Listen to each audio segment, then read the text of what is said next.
اعوذ باللہ من الشیطان الرجیم، بسم اللہ الرحمن الرحیم۔ السلام علیکم معزز ناظرین، آج ہم سورہ فیل کا وظیفہ بیٹے کے لیے کیسے کرنا ہے اس پر بات کریں گے۔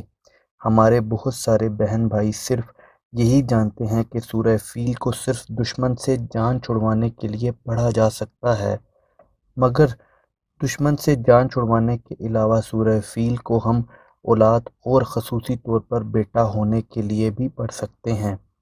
سورہ فیل کو میرے بتائے ہوئے طریقے سے پڑھیں گے تو یقیناً اللہ اولاد کی نعمت اور خصوصی طور پر بیٹا ہی عطا کرے گا۔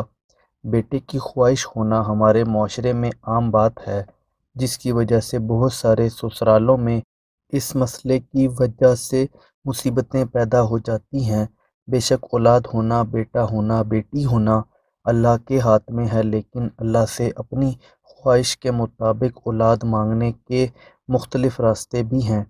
قرآن کی بہت ساری سورہ اس مقصد کے لیے پڑھ سکتے ہیں، لیکن آج ہم سورہ فیل پر ہی بات کریں گے کہ کیسے سورہ فیل کو پڑھنے سے اللہ کے حکم سے بیٹے کی پیدائش ہو سکتی ہے۔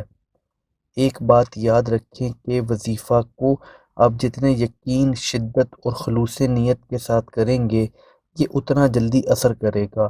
کرنا آپ نے یہ ہے کہ روزانہ عشاء کی نماز کے بعد 21 دن تک لگاتار 313 مرتبہ سورہ فیل کو اس طرح پڑھیں کہ سب سے پہلے عشاء کی نماز مکمل ادا کر لیں۔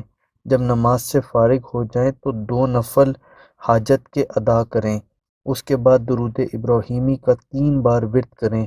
جب درود ابراہیمی کو پڑھ لیں تو سورہ فیل کو 313 بار ایسے پڑھیں کہ پڑھتے ہوئے دھیان پورا مقصد پر ہو اور فضول بات کرنے سے گریز کریں۔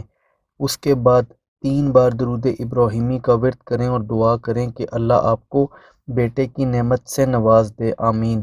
انشاءاللہ 3-4 دن ہی عمل کریں گے تو اثر نظر آ جائے گا انشاءاللہ۔ اس عمل کو کرنے کی اجازت عام ہے، خواتین مخصوص ایام میں عمل کو نہ کریں۔ اگر عمل کے دوران ناغہ ہو جائے تو بعد میں پورا کر لیں۔